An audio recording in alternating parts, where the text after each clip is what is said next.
BJP हमेशा झूठ बोल के वोट लोगों से प्राप्त करती है और इसी प्रकार इन्होंने राजस्थान विधानसभा के चुनावों के अंदर भी लोगों को गुमराह करके झूठ बोल के वोट प्राप्त कर लिए। लेकिन यहाँ के जो वोटर्स थे उनको 2-3 महीनों में ये पता चल गया कि ये बीजेपी है, ये बिल्कुल झूठी पार्टी है।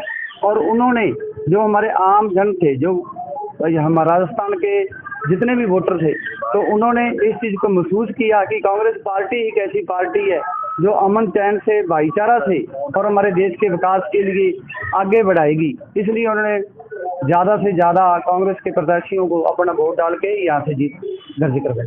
जनता समझदार होगी, ये चीज़ें निश्चित है। लेकिन फिर भी इन्होंने पैसे के बल पर ये चुनाव के अंदर जो भी ये सीटें ले गए हैं, ये पैसे के बल पर ले गए हैं या ईडी और सीबीआई के डर से ले गए हैं। इसलिए लेकिन जनता, जो आम जन है, वो समझ चुका है, क्योंकि बेरोजगारी इतनी है, लोग आत्महत्या कर रहे हैं। हमारे देश के अंदर आत्महत्या के अंदर 38% की बढ़ोतरी हो गई है। ये हमारे मोदी जी का कारनामा है, हमारे देश के प्रधानमंत्री का। और लोग भूख मर रहे हैं, किसी को रोजगार नहीं है। ये अग्निवीर पैदा कर दिए, 4 साल बाद आदमी अपने हमारा युवा रिटायर हो रहा है, तो कैसे हमारे देश का काम चलेगा।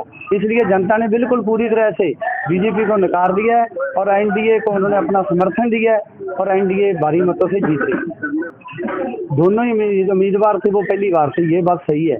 लेकिन जनता ने बेरोजगारी के नाम पर, संविधान को बचाने के नाम पर और झूठ के विरुद्ध अपना वोट दिया।